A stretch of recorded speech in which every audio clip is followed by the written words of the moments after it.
નમસ્કાર મિત્રો, કેમ છો? પછી મારું કે મેડિકે રામ રામ. પહેલાં હું સોસાયટીની બિલ્ડિંગની ટેરેસ ઉપર ઊભો છું અને ગાંધીનગરનો કુડાસન એરિયા છે. વાતાવરણ ખૂબ જ સારું છે, વાદળ છાયું છે, એની વચ્ચે સુરત દાદા દર્શન આપી રહ્યા છે. તો નોકરી કરતા હોય એનું રૂટીન જનરલી એવું હોય કે સવારનું ઉઠવાનું, નાહી ધોઈ ફ્રેશ થઈ અને ભગવાનનું નામ લેવાનું.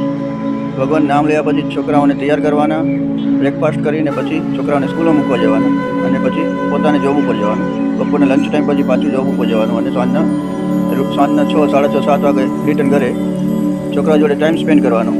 છોકરાઓને થોડીક વાર એમની જોડે રમવાનું અને પછી સાંજના ડિનર કરીને થોડુંક હોમવર્ક આપેલું તો હોમવર્ક કરીને સાંજે સૂઈ જવાનું. આ રૂટીન એનું હોય છે.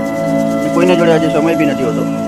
તો આ સમય ટાઈટ શિડ્યુલની વચ્ચે આપણે થોડોક સમય કાઢીએ અને ધર્મ આર્ટનું કામ કરીએ તો એને ચોક્કસપણે ફળ મળતું હોય.